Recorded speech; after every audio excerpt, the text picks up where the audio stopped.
Yeah, and you got to excuse me too. My brain is a little crazy. I don't know if have you been traveling a lot recently, like more so recently than in the last couple of years.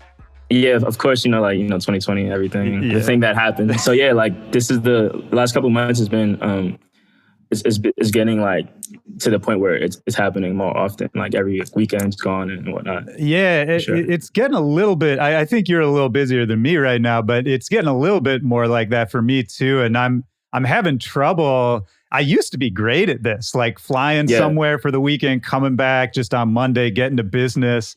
And I feel like I need to relearn it right now. Have you felt similarly? Like it seems like you're always making stuff and doing stuff. Yeah. How do you manage your time that way? Yeah, for sure. I know like before COVID and everything, COVID's still going on, but just before pandemic happened, going out for weeks and all, it wasn't that. It was just customary. It was routine.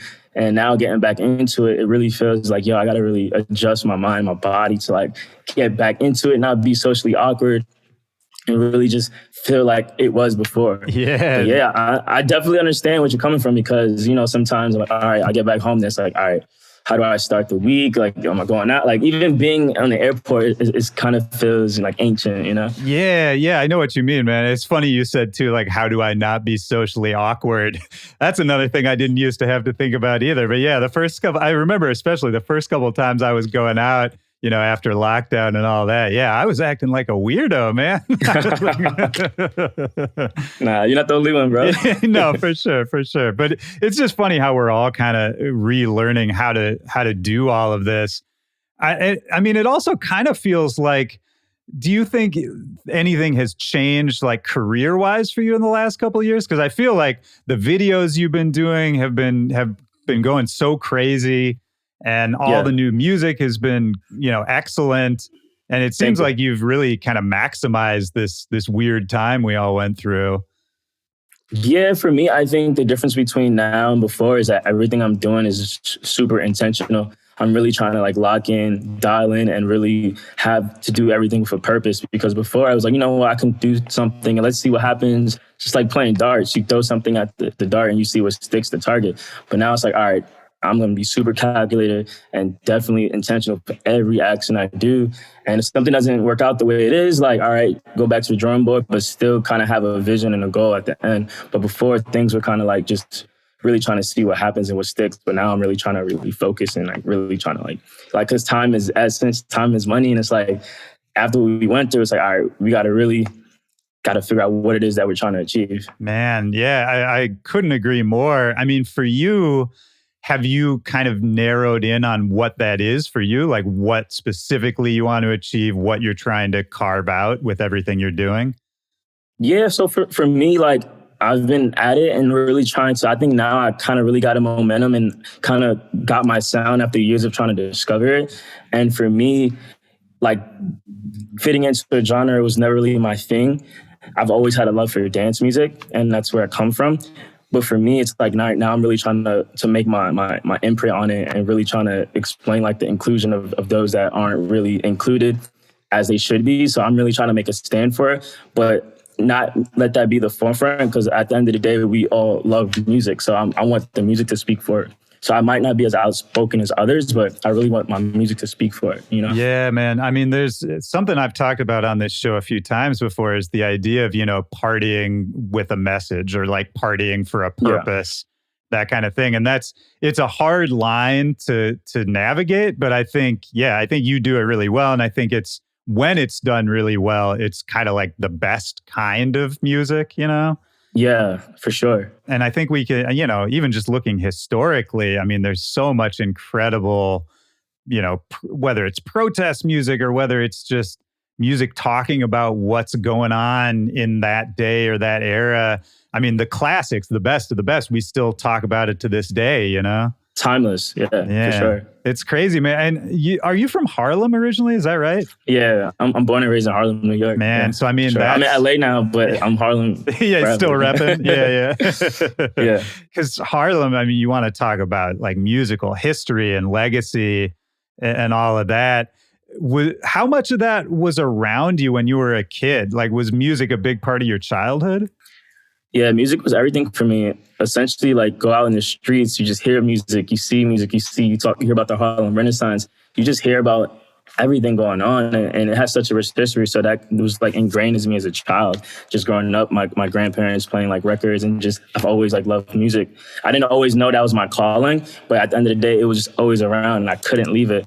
But Harlem is such a rich place that it's just steeps of culture, so I couldn't like not do it, you know. And it's just that Harlem hustle. If you ever go, like you always see people on the train 9 to 5 working, it's like nonstop, like New York City. So that just never left me. Man, do you have any like concrete memories of being a kid and just hearing something on the street or something that, you know, really like stuck with you, a performance or something your parents played, anything like that?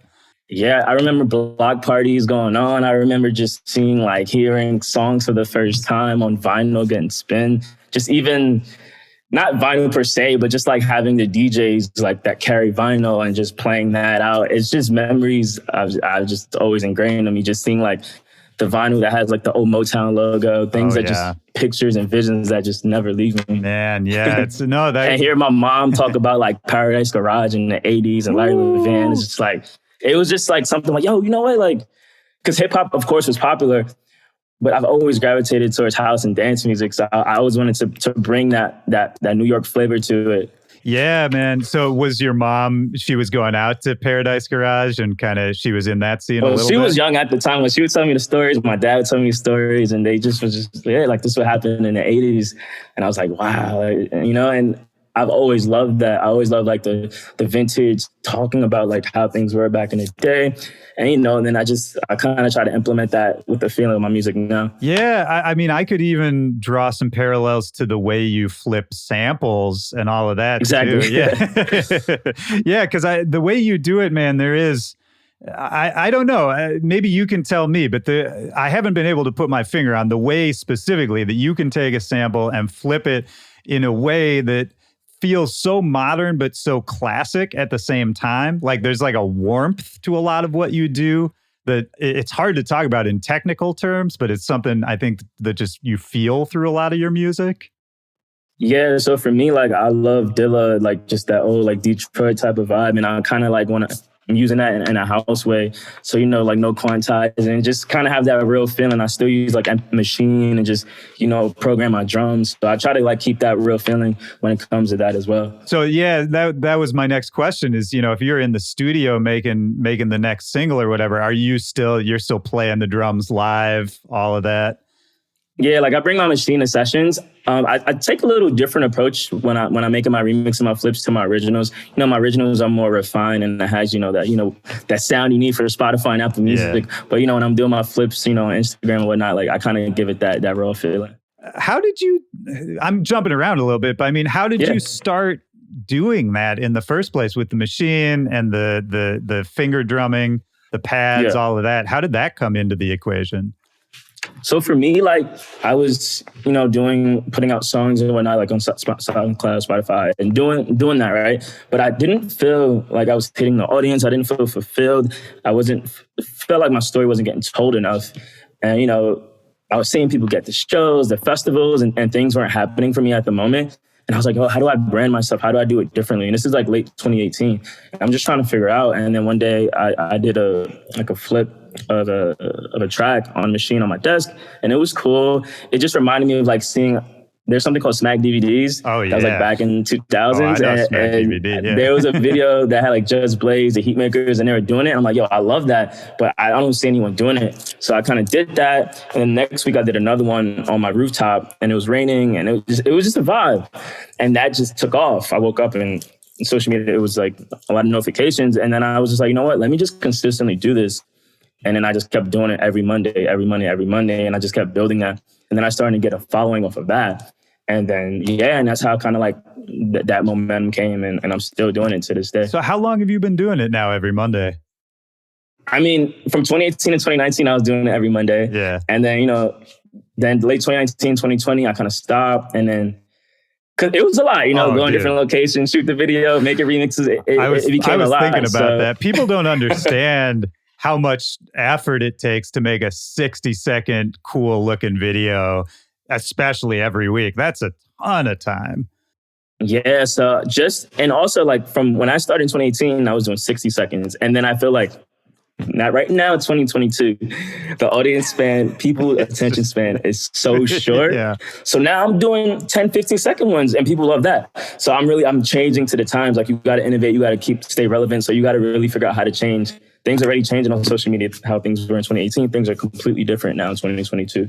So yeah, like now, I do it ever so often whenever I feel like it, but I don't do it every Monday per se, but now I just kind of just consistently do it. Yeah, but so you've been doing it more or less for 3-4 years, and it's impressive, man. I mean, just from doing this podcast for, around the same amount of time, it's a lot of work, man. I got a lot of respect for it.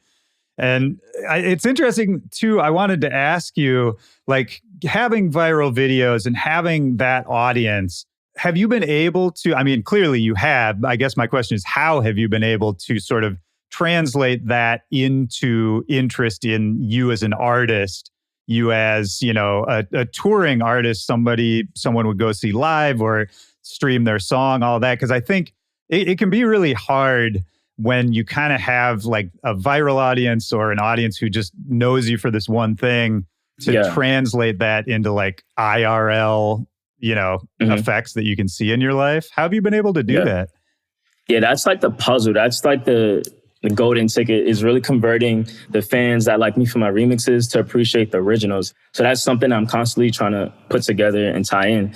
But it's all about, creating the environment, creating the world so people can buy into you, so people can feel it, so people can understand your message. So I'm constantly every day, putting things together in my world and building this world. So people might like certain remixes and then they dig into it. They try to see if the remix is on Spotify. It's probably not. And then they see my originals and they're like, oh, okay, I actually like this. And then they tie in and buy into me. Yeah. Well, I think now it's family. Yeah, for sure. Well, and I think that maybe it goes back to what we were saying a second ago about the way you flip samples and the way you compose music, that there is kind of this spirit running through it that I think ties it all together. So whether it's, some sample people recognize or a fully original tune, I think the feeling is the same. And I think that's also kind of hard to do. For sure. Yeah, man. It's crazy. I mean, how much sampling, this is just a nerd question, but how much sampling do you do when you're making original tracks? Do you do it at all? What's so funny is that I tend, when I go for my originals, I tend not to do it anymore. It's really not a lot. There's some tracks I have out that has samples, but for the most part, I just go into it because I'm an analog synth nerd as well. So I love my synths. I love my 80s sound. So that's like a whole nother side that I go into. I love my Juno 106. I can get nerdy with it. So absolutely. Yeah, let's go. Yeah, man, that's great. I mean, did you have any like musical background coming up? How did you get into nerding out over synths? I think just growing up and being around studios in New York, I gravitated towards hardware and I really just took a liking towards it. But in terms of musical knowledge, like I used to play the saxophone in high school. There we go. And then I play, piano to get by. And then, that's about it. Everyone asks if I play the drums, but I don't play the drums. So. Yeah, that's funny, man. That's a whole different... Exactly. That kind of like full body coordination. It always, for me, like if I sit down at a drum kit, I'm just like, oh man, I hope nobody sees this. Like I'm about to lose a lot of cred. And so, like going back to when you were coming up and you were saying you were in studios a lot. Like how early on were you taking music seriously as like, maybe something you could do as a profession or at least something you could do as like a hustle? Nah, for sure. It's, it's like a funny story. So I was in high school, just doing like the high school thing. And, I got a copy of FL Studio and then I went, the classic story, FL Studio, started working with it. And then I started like selling beats to rappers in my high school. Right. And then, I just love making beats early on. It's just like another way of like, I'm not playing video games. I'm an age where I'm not playing video games anymore. I mean, you can always play video games, but I was at the age where I wasn't like playing video games as often. Right. And then I just took a liking to making beats.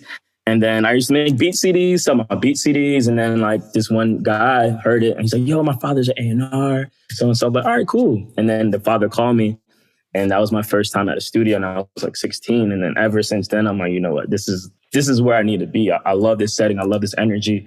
But my parents were like, no, you gotta go to school. You can't do that. So yeah, I went to Penn State, 4 years, graduated Penn State, came out of Penn State, just went back to music. I was like, I have to do music. And that was just a thing. I had to do it. Yeah, no, I was kind of similar to you. Not exactly the same story, but kind of the same feeling, man. Yeah. I went through the 4 years and was just like, I don't know. I got to go do this.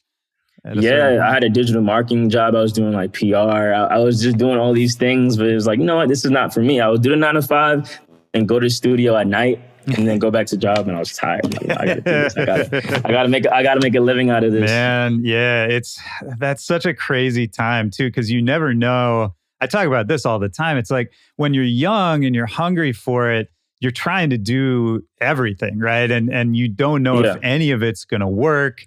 And you don't have maybe not like a concrete strategy, but you have all this energy and this drive. It's like, I think of those times, it's like, it's some of the most fun and exciting times I had. But then also I look back and I'm like, oh, why wasn't I like terrified all the time? Because there was no security, you know?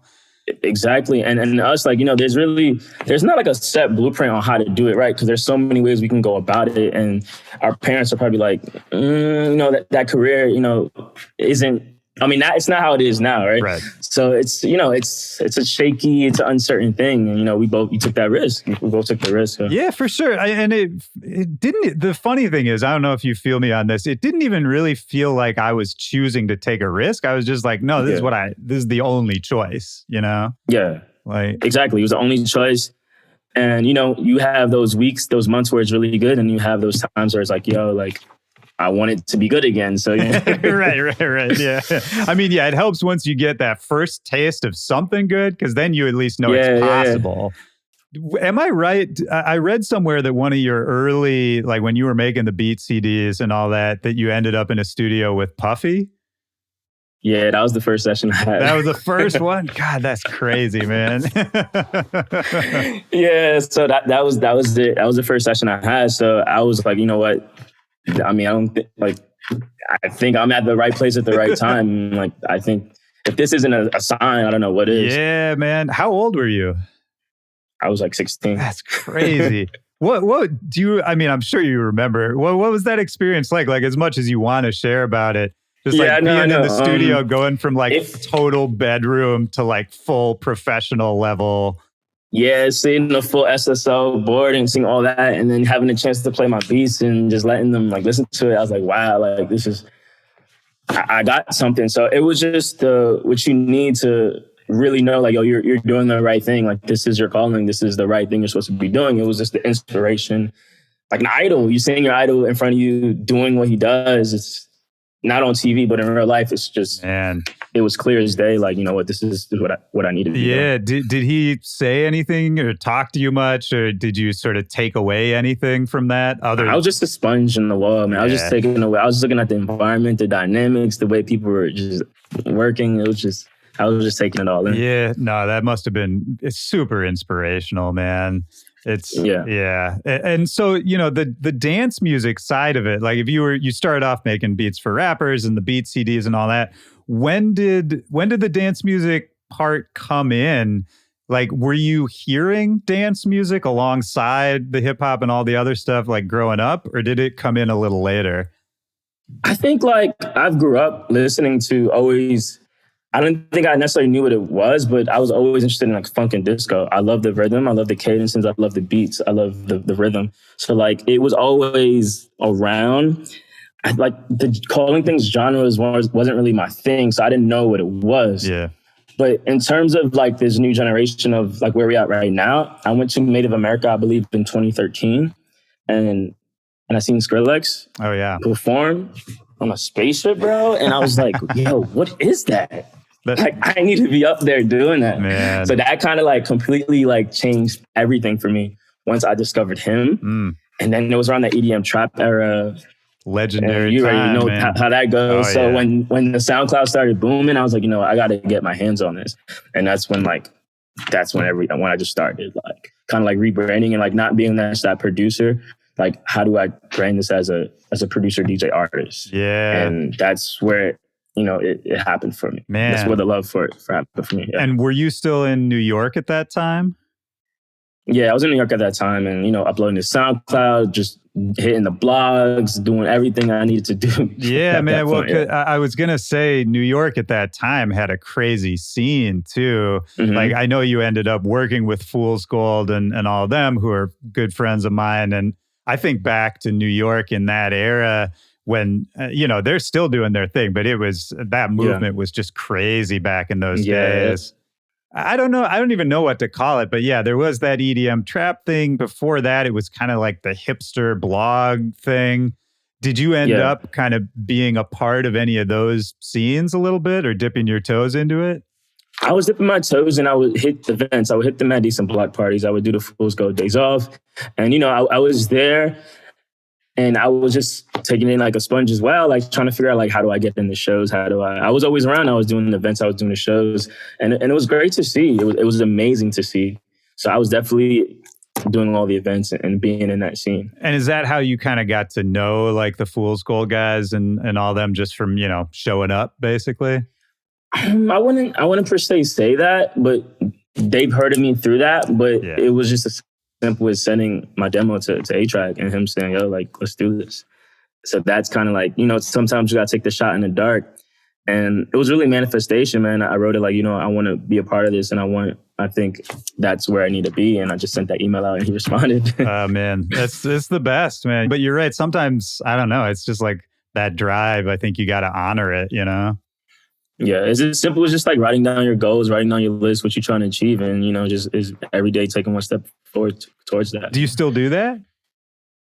Yeah, I still write down everything. I'm a master plotter. Like I'm always trying to figure out like what's next. That's great, man. I mean, other than sort of the expansion, I'm sure, like more touring and more releases and all that, do you have like a grander vision for what comes next for you? Yeah, for me, man, I want to take things international. I just want to continue to build my brand and affect people through music in a positive way. I just want to be that. I really want to be that household name. I'm really hungry, man. It's just like, it's that New York, Harlem attitude. And it's like, yo, I want to go for it. I'm going for it all. I love that, man. I love that because I think when I think about what you're doing right now, it's hard for me to not think about Arab music, who, is like another New York cat who in a different era was doing the pad sample flipping kind of thing. Not that you're like doing what he's doing, because I think you guys had really different styles, but like seeing him, and he started to kind of get into the dance scene a little bit, and he was making like interesting kind of experimental records.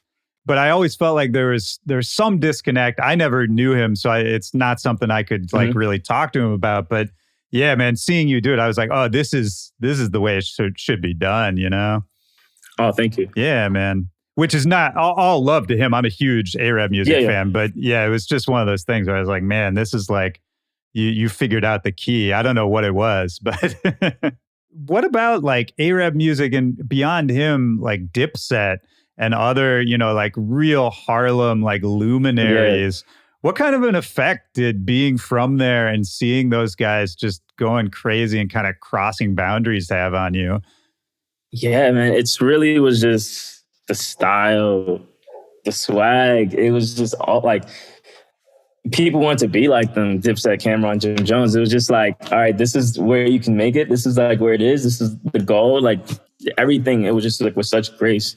So Harlem, like people just have that debonair, and it's something that it's just there. It steeps to it, man. I don't know what it is, but yeah. So seeing that growing up, I was like, I love that, So. Man, like if I can just do my own take on it, that's what I'm going to do. Yeah. And so, yeah, it's good. It's good to be from somewhere, to just know that I'm big on community as well. Like I love giving back, and that's definitely, I want to just, as I grow, I definitely want to give back to my community in Harlem. Man. Yeah. And another thing about Dipset is that, they really sort of crossed over from not just, after a certain point, like they were rappers and they were, this like linchpin of the hip hop scene. But I don't know, just coming from like the hipster blog side of it too, they had all these fans who were, I think, not traditionally hip hop fans. and they sort of managed to figure out a way. And I think you're right that part of it kind of was just the style and the swag of it. But I don't know, man. I see some of that in you too, and maybe that is just that Harlem thing. I don't know. So here's the thing: like in New York, when you go uptown in Harlem, like it's a certain type of vibe. But then a lot of those Harlem people, we go downtown to Soho. And then when we go to Soho, that's like a whole nother different type of, vibe. So it's like you got the Supreme kids, like the hipsters and like the fashion, high-end fashion. So like, yeah, we would always like leave Harlem and go downtown to Soho and just wear our best outfits and just like hang out. It's just a thing. Like we did that in Harlem. Yeah, no, man, I hear that. Does Harlem today, do you know, like, is there still that kind of scene? Like, because I guess I don't really know what Harlem is like right now. Yeah. Well, I'm going back next week and so I'm going to see. Okay. But yeah, right now there's like gentrification happened in the past like 5-10 years. So that's a whole nother story. But now the music scene, like there's like a lot of drill things happening in Harlem and Brooklyn. So it's a lot of moving pieces. It's like a new energy, but it still like has that Harlem flavor, but it's a lot of like new energy out there. Yeah, of course. And of course, like the styles and the sounds are evolving as they should. But yeah, it's just, I feel like in like the golden era of hip hop, each borough had like such a distinct identity. And yeah, it's kind of cool to hear that maybe they still do in their own way. Yeah. Yeah. All this stuff is interesting, man. When did you move to LA? What made you make the move out there? Yeah. I moved to LA late 2018. I just felt it was a point in my career where I kind of just needed something new. I needed just a new spark. I needed something else. And particularly like New York for my career, it felt like it wasn't really doing it for me per se. So I was like, let me take a chance and go to LA and see what happens. So I took that risk, that leap of faith, and I moved out there without any type of uncertainty. Just moved out there. I felt like it was time. And a lot of people move out to LA. It was just a thing. And then all the creators are moving out here, writers, singers, artists, like, yeah. Yeah. So was that one of the big differences once you got out there, was just access to people, easier to get in the studio with people, all that? Yeah, that was a primary interest for me because it came to a point where I was just emailing beats and hoping that I can get what I wanted out of a singer, rapper, artist. And now in LA, I love having sessions in real life, working with people, creating that atmosphere. I can paint my story better when I'm doing my songs with these artists. It was hard to do that via email. It's interesting because, yes, so much of your music is, very collaborative. You're working with these amazing artists. I was listening back to a bunch of your catalog earlier today, and there's so many good ones, man, like working with, people like Aluna and the whole Midas EP you did last year with like BJ the Chicago Kid. And there's a bunch of them I really like. How is it, for you working with other people, the collaborative process, like how have you kind of learned to communicate what, like your perspective and to kind of bring them into your world to make something that still sounds like you, but, also sounds like them, like meeting in the middle? Because I think that's a hard thing to do. Yeah, I love it, man. I kind of like, that's one of my favorite parts of doing this. I really love collaborating and kind of putting different minds together to creating like a magical moment. So for me, I think moving out to here to LA, I kind of learned just going in sessions like how to do it.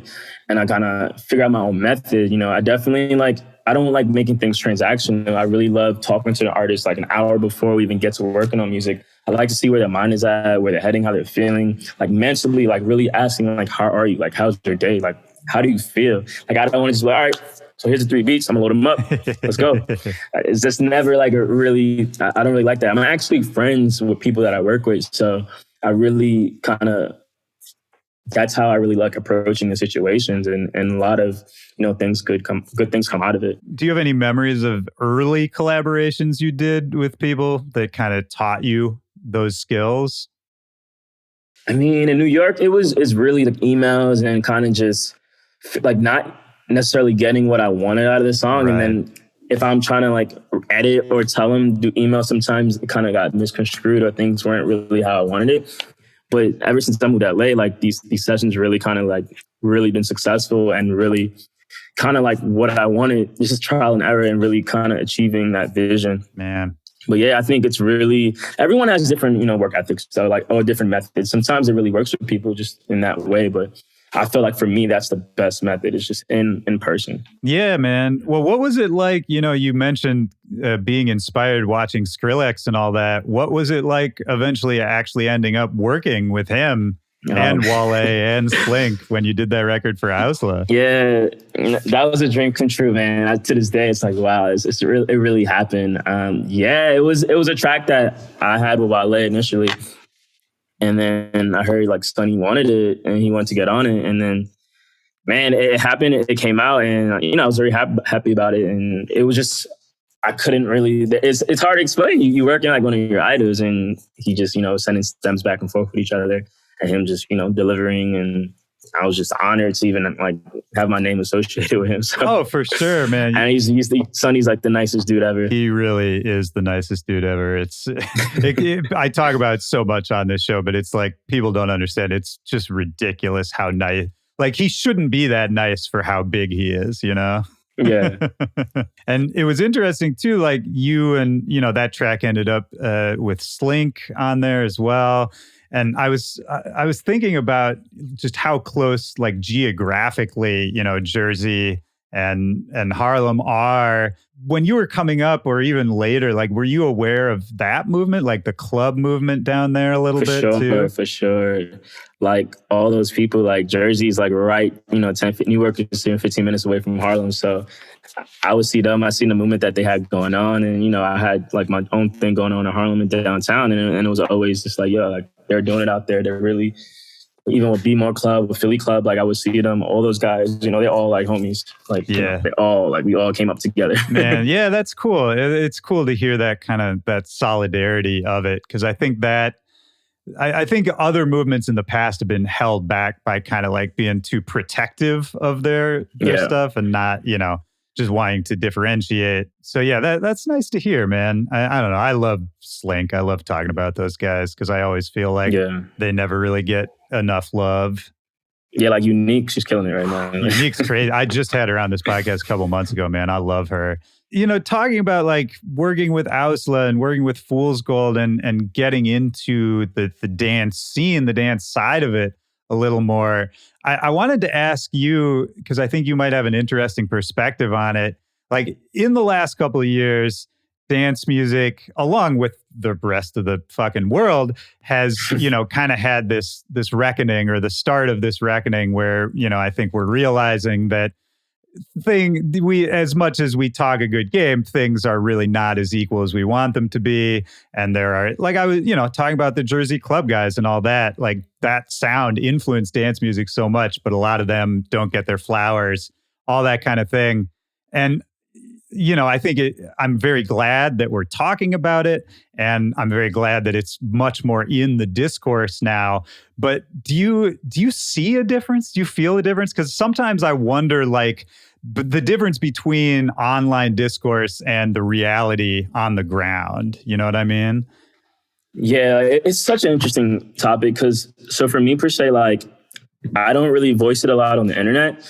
And I have a lot of feelings as well, but I've kind of really been calculated with how I approach situations, like in terms of talking about it. Yeah. You know, well, and we don't have to talk about anything you don't want to talk about. We could talk about it, bro. Because I'm saying this is the outlet to talk about it. So yeah. But no, yeah, like, you know, when 2020 happened and a lot of, you know, we heard like change agents and we've seen a lot of like articles on it and we've seen a lot of people talk about it. And, you know, things were happening, but at the same time, I still feel like there's gatekeepers and there still needs to be some type of representation, because it's cool to like let it be known, but if there's not like actual change, if these people that are in these higher up positions aren't really actually putting these young people and these different subgenres of dance music in these positions, like how are we going to be legends? Like how are we going to actually get to that point where, you know, we aren't, because these music is being made, you know, people are hearing this music, but they're not allowing for the youth to actually be next up because there's a lot of gatekeepers, man. Right. But I really wish, you know, we do need more representation. And, you know, it's step by step, it's day by day. So even us having this conversation is helping the cause. So, you know, it's possible, and I think things are getting somewhat better. Like, I feel like the awareness is being talked about more, but, you know, more things need to happen. Like these festival lineups, you know, Yeah, needs a little bit more melanin, but, you know, we're going to see. Like, yeah. you know, like I like having the music speak for itself, though. So I don't want that also to be like a reason of like, yo, like you got to put this person on because of this. Like I always want the music to be the reason, but at the same time, we still need that opportunity. Yeah, so, you know. 100%, man. I mean, I always think about what I had Aluna on this show, and I was talking to her, and she made this really good point that I still think about, that it's even in like a really cutthroat business way, it's just weird that the gatekeepers are not opening it up a little more, because if they did, there's an audience for this shit, you know? And it's like, so many people want to be included in, and if they would just open it up a little bit, like they'd probably make more money, you know? It's like, it's a weird thing to me to think about that and then to trace it back. And I don't know, man, it's a weird thing, but it does make me glad, like you said, that at least we can talk about it more openly right now. And I think it's starting to change. Like hopefully, you know, 10, 20 years, we can look back and be like, maybe that's, you know, when it started to get better. I don't know. That's the optimistic view. I guess we'll see what happens. But no, for sure. I mean, I love like having conversations like this as well. And just, you know, people, I feel like I mean, we'll see, man. Like, we just need that change to happen and more representation, and you know, we take it step by step. You know, getting more into the dance scene, other than Skrillex, other than, you know, A-Track and them. Was there anyone else who was kind of an early supporter, early fan of what you were doing that, you know, either helped you or just gave you some encouragement, anything like that? Off the top of my head, I can't really, you know, recall, but, you know, just like those guys are always like show love, and just people just being there. And in New York, like it was, you see people all the time, but I think those were the guys that really kind of helped shape in terms of that. The love lately has been really crazy. And so it's a lot of momentum, and I feel like people are just, you know, like go back into like the subgenres. People are really like accepting that there are different types of dance music out there. And I love to see that. Like I'm a Piano from South Africa is getting so much love like lately. And it's just a lot of people are realizing that, you know, there's just not one way. Yeah, 100%, man. And yeah, I mean, there's certain festivals and certain events that are certainly doing it right or doing it better than others. And, you know, hopefully that can just be examples to others, and we keep the whole thing going. Because it's just boring otherwise, man. I don't know. Like, I'm sure you relate to this as much as me, but it's, you know, like I'm a little older. I've been doing it for a while. And, you know, the reason I got into it was because it was new and fresh and exciting, and it was stuff I hadn't heard. And then at a certain point, I was like, oh, no, like I think I have heard all of this before now. So it's like, I'm kind of ready. And I feel, I don't think we're alone in that feeling, you know? Like, I think it's just a matter of figuring out how to get it to people. Yeah, and at the end of the day, it's like, what gets the body moving, man? Because honestly, like, genres are cool, but it's really how you present it. Like, because there's really not one set. It's really, like, the term genre, I get it, but it's really how the publications and people want to present the actual music. And that's why things are getting in boxes. Yeah, that's true. Essentially, we all live as one. Yeah, dude, 100%. And it's interesting, like you were talking about, you know, finding and really honing in on your sound, like what makes you in the last few years. In that process, I wanted to talk a little bit more about it, because I think that's a hard thing to do. And it's not something you can kind of just decide on one day. Like before you kind of really figured it out and really started honing in on it, did you want to be a part of one scene or another? Or did you kind of have a vision for what you wanted to do? Or was there like pressure to try to change what you were doing to fit in more with something or another? Yeah, it's funny you say that. You know, when I was going on like early on, it's kind of like you see like the lineups and you see like the big main stages, and you're like, okay, like you need to make that music to get to that stage. Right. So early on, like I had that mind state, and I felt it made me felt the way, but you know, essentially I always tried to stay true to myself, because at the end of the day, like it's what's your representation? So it's a reflection of yourself. So there were times where I had those thoughts, but I kind of didn't tie that into my music. So I kind of like always kind of stay level headed. But, you know, there were times where I was like, oh man, like this is the main stage music. Like, do I have to make this to get to that main stage? But now it's really, I found like the most success is like really just doing what you love and what that passion is. It took me years to kind of gravitate towards like what I have now. And I feel like there's really not a subgenre for what I do, like the vibe it is. But yeah, I just kind of like the last couple of years, like you said, I found my sound. And it's a beautiful thing, you know, when you find like what you love and how you do it and people gravitate towards it. It's a thing that you can't really explain. Yeah, it's true, man. And yeah, here I am asking you to explain it, but it's no. I'm saying it's cool. I know exactly what you're saying. I'm just having fun, but yeah, it's because even like say for instance, like I signed a record with Defected Records, and the record that I did do with Defected isn't technically like the classic Defected sound. So they even took a chance to me and it's like, you know what, we like what you're doing and what you represent, and let's do this record together. But it's nothing. It doesn't really sound like a lot of their catalog. Yeah, man. So I kind of just stay true. Yeah, that's the thing, and I think that's labels or just fans or anybody. I think that's like one of the best lessons an artist can learn early on is that. Because I was the same way, like, you know, there's so many different scenes or things I wanted to be a part of where I was like, oh, well, maybe I just got to make something that sounds like that, where the answer is always that you just got to make what you think is cool.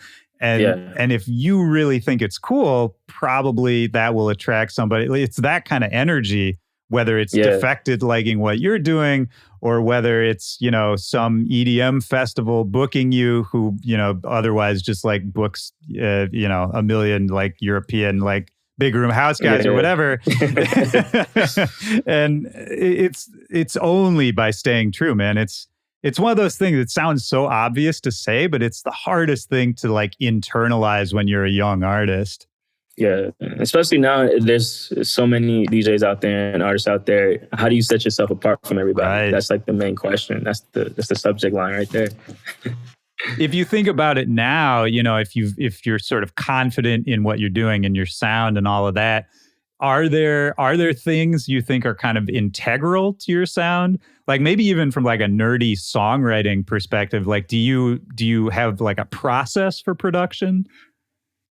In terms of me, I feel like I always kind of try to innovate and kind of, if I feel like I'm doing something for way too long, all right, I always figure out like, all right, it's time to like change things up and try to step up or innovate the sound. But in terms of my process, there's not one way I go about it, but essentially I'm at a point right now where I'm trying to make like timeless and I'm trying to make feel good music that kind of just transcends like any type of country, any type of language. Like I really just want to make something that's going to have people smile. Essentially, that's really the goal that I'm trying to do. Where like right now, because you know the greats, like my favorites are like Michael Jackson, Prince, Miles Davis. They transcended themselves between each album. Right. They didn't have one album that sounded the same. So I'm kind of molding myself to be in that type of vein. That's interesting, man. Do you see yourself incorporating or maybe just being influenced by more kind of global music down the line as well? For sure. And it's like, for me, I'm Puerto Rican as well. So I'm half Puerto Rican. So like, I feel like I haven't even touched like the Hispanic roots yet and like all that type of thing. So there's so many things that I feel like is like untapped that I love. And I want to keep going in uncharted territory that I haven't displayed yet. Yeah, that's super interesting, man. And there's so much to mine in there too. And I think you're absolutely right that kind of all of the greats, all the people we really talk about, they change so much, whether it's album to album or year over year, or even decade over decade. Yeah. And it's a funny thing because I think there's so much resistance to that from artists and from listeners to a certain extent when you try to do it. But at the same time, history teaches us that like that's kind of the only way you can have a long career and kind of the only way to really stand out over like a long period of time. So do you feel like now like people are more critical when people like switch genres, right? I mean, I don't know. Maybe they were always more critical and we just didn't know because we didn't have Twitter back then. But but I will say, I mean, there's this immediate reaction now that I think I mean, I know that some artists are scared of it, and I've seen it affect some artists negatively for sure. And that's why you have to create like an alias and do things like that. Yeah, all that, man, which for me, like I've thought about doing it, but then it's like, I don't know. It's the same as you where I'm just like, well, it's all just me. Like I don't know. What about you, man? I mean, what about like side projects or doing something really out of the box? Is that something you think about? Yeah, I've thought about that, but I'm so like dialed into what I'm doing right now that I'm really trying to just maximize that. But there are times where I'm like, if I go too left, is that going to resonate? Like the same things we talk about, like is that too left? But yeah, I'm not at a point right now where I'm thinking about aliases, but it's always a thing of I love incorporating different sounds and trying to take things to the next level and just kind of keep it global, but still yet different, but still true to me. Right. That's the beauty of music, man. It's beautiful. Yeah, man. Amen, man. And I feel like even with like the videos you do, maybe that's a way, if you just do some video or something, like flipping a different style of music or doing a different rhythm, all that. Like there's definitely ways to introduce it to people who love what you do. For sure. Yeah, man. For sure. I agree. And so let me ask, just because I haven't actually seen you live, like when you're playing live, you just did Coachella, right? Yeah. Well, I want to hear about that in a second, but when you do those performances, what do you do? Are you DJing? Are you doing the live pads? Is it some combo of both? Yeah, it's a combo. I have my Machine Plus, and then I rock out on CDJs as well. So I kind of just go back and forth with it and, live set. And that's pretty much what it is. Same energy you see in the videos, and I'm just bringing that to life. And yeah, it's been what I've been doing so far. And then I want to expand my live show as well, though, have different instruments and kind of have that live aspect to it. But essentially, it's the machine and CDJs. Yeah, man. I mean, yeah, I've seen the videos, and yeah, there's a lot of energy, man. It's very infectious. When did you start DJing? I started DJing, I want to say like 6 years ago. Okay, so not that long ago. Like not that long. Yeah, what was 2015, 2016? Yeah, what was the impetus to start DJing? What was the early DJing like? Like I said, literally when I went to see Skrillex, that was it. Made America. That was it for me. So for me, I was producing since like high school, so for years. But then I wanted to display, like, how can I display my beats in a live setting? So before I would start DJing, I was performing like in shows in New York with the MPD and just doing it live. But then once I learned how to DJ, it's a funny story. My first DJ set was actually the Red Bull 3-style competition. Oh, okay. Yeah. So one of my friends that worked at Red Bull was like, "You DJ, right?" And I was like, yeah, but I didn't DJ. So I had to learn how to DJ in 2 weeks. And for a competition. That's crazy. And for like the finals for the Red Bull competition in New York. Oh, man. So it was a complete disaster. And pretty much like the set stopped, and I made a commotion on stage, like, what are you guys doing? And the crowd was cheering for me. But essentially, like, the wires were messed up. I didn't really know how to use Serato. Right. It was a big mess. But yeah, after that, I was like, you know what? I'm going to really learn how to DJ. So then after that, I went to South by Southwest, and then things started rolling in. And then I just made it a mission, manifestation. Like, you know what? I'm going to do this. And then, I just... 2 feet forward, 1 head down. I went for it. Hell yeah, man. What were the early DJ sets? Were you already playing a lot of your own music, a lot of your own beats? Oh man, nah. The beginning wasn't pretty, bro. Like, so like I had to learn. I did a lot of like things in New York, like a lot of local things. Just things I didn't really want to do. Yeah, like more top 40 kind of stuff. Yeah. So I did all that stuff, and then some clubs and whatnot. But it paid the bills for sure. But I already knew back in my mind, like I always had the vision that what I wanted to do. I wanted to be in the big stage, and I wanted to just do what I'm doing now. It was always the back of my mind. Nah, that's cool, man. It's I started as a DJ, so I always love hearing people's like early DJing stories because I think fondly back to mine. But I mean, how do you... Where are you from? Well, I was born and raised in Minnesota, but I bounced all around. I've lived a bunch of different places. I came up professionally as a DJ in Chicago. That was like when I really started being serious about it. And like linking up with like-minded folks. And my first, the Fool's Gold connection for me was I was like throwing parties in Chicago, and I would fly. It was a monthly party, and I'd like fly in somebody to play the parties. Dope. And one of the early ones I flew in Nick Catchdubs, who I'd been talking to online, and that's kind of where all that started. And then later on, he called me up and asked me if I wanted to be Kid Sister's DJ. Oh, crazy. And so I was her DJ for years, man. And that was the first like kind of pro, I don't know, maybe similar to like when you were in the studio with Puffy or something, where I was like, oh, this is how professionals do it. This is what it's actually like. For sure. And it's a really interesting experience. Look at me interviewing you. Right? No, it's great, man. Yeah. See, I got a journalism degree at Penn State, so I gotta catch myself sometimes. Oh, that's good, man. Why journalism? Out of curiosity, were you actually going to go down that route? I wanted to be an entertainment lawyer. Oh, okay. So I wanted to have my foot in music somehow. So I was like, you know what? I need journalism degree and political science. Right. So that's what I did. There you go, man. I like that. I mean, journalism, the reason shout out to anybody interested in journalism, because the reason I started this podcast in the first place was I was kind of just annoyed that there wasn't a lot of good journalism happening for dance music. And just like the level of the discourse was not great at the time. And I don't know, not to call anybody out. I appreciate what you do for the culture, bro. I appreciate it. Oh, man, I appreciate hearing that, man. That's really nice to hear. I'm looking at my notes trying to see if there's something I didn't ask you. I feel like we did pretty good. Is there anything else we haven't talked about yet? Anything else that's on your mind or something you got coming up or just you want to let people know? Oh, man, it's like I'm really about to just, take an overdrive. But I got a lot of I got some dope singles coming out too with some cool people that I think people are gonna really enjoy. And like I'm just gonna keep going. I got word that one of my remixes got cleared.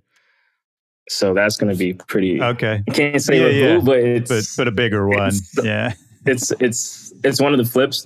So it got cleared by a big so like clearing a big sample. Yeah. Yeah. That's huge, man. Pretty good. I didn't even think about that. But like as your profile grows, you'll probably be able to have a little more juice to actually do something officially with some of those samples. That could be crazy. I didn't think this one was possible, but it worked. And it's going to be my first Millz Monday release that that people can stream and all that. That's exciting, man. I mean, in terms of like just the opportunities opening up for you and becoming more available, are you seeing it? Is it expanding a lot right now? Yeah, it's been expanding, but I'm super grateful because this is like the moment that I wish for. So it's like, now what do you do when you have the opportunity and the luck and the preparation? Like this is the moment that I've asked for. So now it's like, all right, I'm stepping up to the plate. Delivered a home run. So like now I'm just gonna I'm ready for it. So I'm super grateful and humble. So I'm just, I'm taking it all in for sure. That's such a good attitude. That's like the healthiest attitude to have, right? When an opportunity comes your way. Do you ascribe that to anything? Does that come from anywhere? Is it just like the Harlem hustle culture? Is it your parents? I think so, man. Like seeing my parents work so hard, seeing everybody growing up in New York, Harlem, just working so hard, I kind of attribute that to that. Because I always wanted this, man. So it's really, it's a full circle moment. And I just can't, what did he say? Can't stop, won't stop? That's right. What did your folks do that they were working so hard? What did you see them doing when you were a kid? My mom was just like that businesswoman. She's like a VP of human resources. Okay. So I always seen her work hard with the business suits on. And my dad was post office postman. Oh yeah. So they was always working nonstop. That job too. And then my grandfather had so many jobs too. He's a postman working at school. He was playing softball. He was doing taxes. It was just it was so many things. So I attribute my hard work to my family for sure. That's beautiful, man. Do they kind of get what you're doing now? Are they able to My mom is the one that's like, all right, so what's this festival? Yo, actually, crazy story. My mom is one of the reasons that my sample got cleared. Oh, for real? So she knew somebody that worked at the record label. Wow. And then she's like, isn't this the label? And I'm like, yeah. I'm like, Mom, can you connect me with her and so we can make this happen? So it's crazy, right? That's wild. That's like 1% probability. That's crazy, man. Yeah, so it's a beautiful thing. Oh man, I'm stoked to find out what that sample is. We can come back to a part 2 and talk about it. Oh, but let me ask you before we get out of here. How was Coachella? What was that like? Oh man, amazing experience. It was my first time at Coachella. Like I always said, like I'm not gonna do Coachella unless I'm not gonna go unless I'm actually performing. So I was very grateful that I got the opportunity this year. And yeah, it was just a once in a lifetime feeling. It was just amazing, man.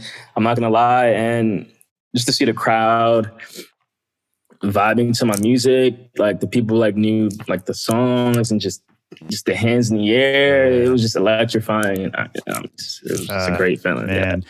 So, do you think playing more festivals, being on these bigger stages, bigger crowds, and seeing how kind of like music moves these bigger crowds, when it's like these massive crowds, when it almost feels like this like bigger entity, you know what I mean, rather than individual people. Do you think that's changed the way you think about making music at all?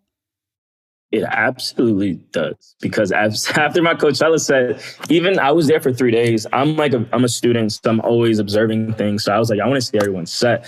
I want to see like how it's going on. I want to see production. I want to see everything. So when I came back home, I'm like, I already have an inspiration and I have kind of a way of, now I know how people react to certain type of the drops and the build-ups and just the dynamics of the music in itself. It's just now being at a place like Coachella, I can bring that mind state to the creative process. And now I'm going into things like now seeing like, all right, I got to like kind of do it my way, but now I can do it in a bigger way. Yeah. My way in a bigger way. So, my way in a bigger way. I love that, man. And it's like those kind of experiences, I think you're right that you kind of have to do it once in order to be able to visualize it correctly, Yeah. Because it feels incredible. And of course, it's super fun to do and all of that. But then, when you're up there and you're really feeling those like push-pull dynamics of the crowd and what you're doing, it's more complicated than people think it is. Yeah. And I hear it all the time. People are like, you know what? I made my first album. And now I performed my first album, but now I know what people resonate towards. So I'm going to like cater my next project to like how I can perform out. So I hear that all the time. I was watching, I think it was like a Janet Jackson documentary, and she was saying that like after seeing Michael, overseas, it kind of like inspired me. And wow, that's really important. That's crazy. Yeah. I gotta look for that. It's so cool to think about like that all the shit we're talking about, people have already talked about, in like generations past.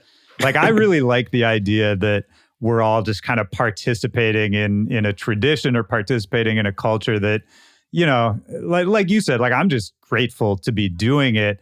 And it's almost comforting to me to think about that, like, oh no, like my ideas aren't new. It's kind of my perspective on old ideas, Yeah. Well, this has been really fun, man. I got a final question for you, but before I ask it, anything else on your mind? Nah, man, it's been a pleasure. Thanks for having me, and I really enjoyed this conversation. I feel like I don't do interviews too much, so it's cool that I got to tell my story. Man, I was looking, because usually I look for like old interviews and all that when I'm researching people I'm going to talk to, and I was like, oh man, he hasn't been out there too much, so I appreciate you doing this. Yeah, for sure. Yeah, man. Well, okay, so I'll just ask you the final question. It's kind of just like a first thing that pops into your head kind of question. Just looking for a memory from your life, a moment from your life. Could be from any time when you were a kid, 5 minutes ago, whenever. When in that moment, music really deeply affected you, really had a deep impact on you in that moment. And that's supposed to be super broad question. There's no wrong answer. For sure. A couple of years ago, I had the opportunity to go to South Africa to do a hard-ticketed, my own headline show out there. And I've never been to Africa. That's the motherland. Yeah. So I went out there, I touched that soil, and it felt magical, bro. And it was just like, wow, like I belong here. This is where I come from. And then a couple of days later, I walked to the venue where the show was, and there was a line outside, and people were just like looking at me and just pointing. And I was like, yo, this is crazy. Like with the power of music, this is what is allowing me to do this. And at that moment, I was like, yo, this music is special. And then that show was special. Now that feeling was, it was unbelievable, bro. So like, that was the moment that I felt like music was my calling and music was the epitome of why I'm here. That's when that moment when I went to South Africa the first time, and that was it for me. That's wild, man. I just got chills a little bit. That's like that, because that moment, not only, you know, sort of seeing that like, oh, what I'm doing is working and people are responding and like I'm being seen for who I am and all of that, which is all incredible, but then also feeling more connected to your roots and to like you said, where you come from and all of that through music is just, you know, that then it's so much bigger than just like us making a beat. You know what I mean? Deeper than 4 and 4. Yeah, absolutely, man. But then, okay, so now I think we came full circle, right? Because now 4 on the Floor, like talking about partying with a purpose and having like the meaning behind the party and all that. Like that's what it is, right? It's a connection that you feel, and it's not necessarily something that has to be told or preached or any of that. If you're doing it right, people feel it. Well, I love it, man. I don't think I could wrap it up any better than that. Man, it's been a pleasure. Yeah. Thank you for having me. Dude, absolutely. Thank you for doing it. Come back anytime. And yeah, for sure. Hopefully we cross paths IRL somewhere out there, man. Yes, sir. Hit me whenever. Yeah, absolutely. Same to you, my friend. And have a great rest of your day. Have a good one. Austin Millz, check me out on platforms. Thank y'all for rocking. It's been real. Willy Joy. We out. We'll put all those links up. We got you. All right, man. Much love. Talk to you soon, dude. Peace. Have a good one.